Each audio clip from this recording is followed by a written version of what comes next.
So let me give you the condensed version of this video for all you guys that don't want to watch the entire video, even though you should, because literally within the past hour, I just got back from Center City, Philadelphia, and as a result, I may or may not have alcohol coursing through my veins. So this is actually going to be a cool, calm, and collected video. I just want to make sure that you guys are all aware of that.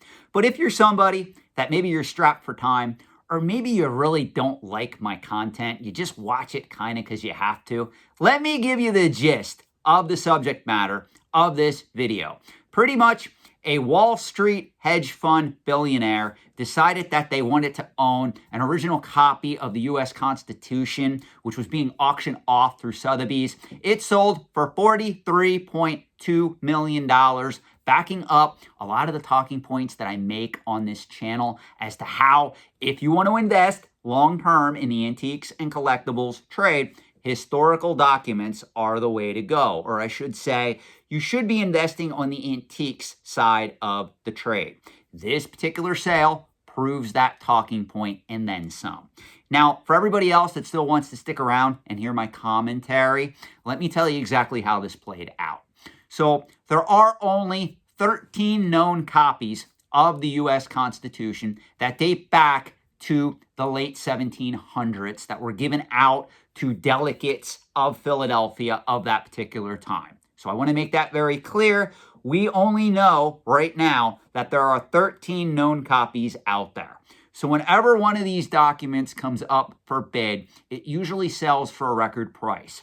And if you go back several years, you're going to see that really no known copies of the U.S. Constitution have come up for bid as of late in the overall antiques and collectibles trade. Well, lo and behold, Sotheby's had one consigned at auction that was deemed legit, and they put a pre-auction estimate on this particular document of $15 to $20 million.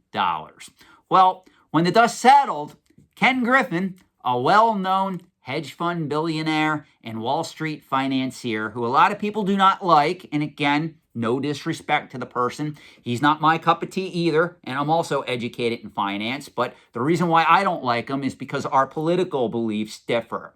Ken Griffin is a known donor to a lot of right-wing libertarian causes. And again, he's entitled to do that. There's nothing against that. It's just something that my interests don't align with. Let me just word it that way. Again, your political beliefs are your political beliefs. Please don't let me sway you in any way. I try to refrain from talking about politics on this channel. I just tell you my political viewpoints so you understand the mindset and possible bias that I am coming from.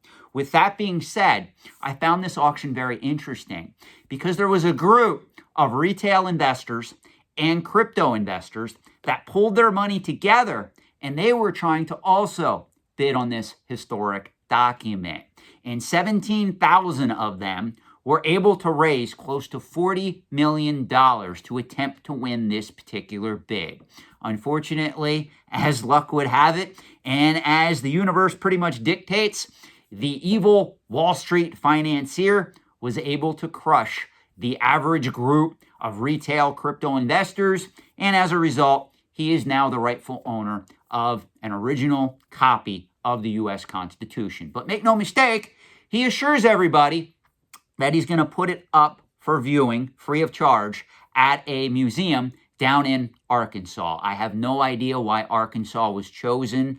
Everything that I read did not go to details in that particular fact. But what I will tell you is, for you guys out there that are wondering if pop culture collectibles like comic books, video games, Pokemon, whatever it is, if you guys are wondering if they will ever get to this historic level, the answer is absolutely not.